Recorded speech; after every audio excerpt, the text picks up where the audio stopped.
जैसे मेरा ही आप उदाहरण लीजिए। मेरे दादा के पास 200 एकड़ से ज्यादा जमीन थी, यानी उनकी अपनी जमीन नहीं थी। जाति के कारण वो पेशवाई जो हुकूमत थी उसके तहत उनको पेशवाओं के लिए टैक्स इकट्ठा करने के लिए यह हक दिया गया था इस जमीन पर। तो जाति के कारण उनके पास जमीन थी। उस जमीन में से कुछ, मेरे दादाजी कुछ ज्यादा होशियार नहीं थे, तो नए कानून जब आए आजादी के बाद तो बहुत सारी जमीन उसमें से चली गई। तो लेकिन फिर भी जो कुछ भी बचा था उसमें से कुछ जमीन बेच के मेरे पिताजी को और मेरे एक चाचा को, एक को मेरे पिताजी को इंजीनियर बनाया, एक को डॉक्टर बनाया।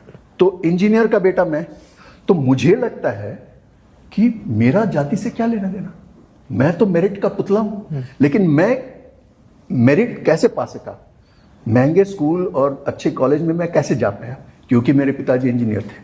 मेरे पिताजी इंजीनियर कैसे बने, क्योंकि मेरे दादा के पास जमीन थी। मेरे दादा के पास जमीन क्यों थी, क्योंकि उनकी जाति फलानी थी।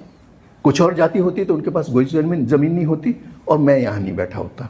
लेकिन मेरी पीढ़ी तक आते आते ये जो मेरिट की भाषा है ये इतनी सुदृढ़ हो गई और लोग वाकई, ये मुझ जैसे लोग वाकई ये मानने लगे कि ये वो जो कुछ भी है वो केवल और केवल मेरिट के कारण है, उनका जाति से कुछ लेना देना ही है।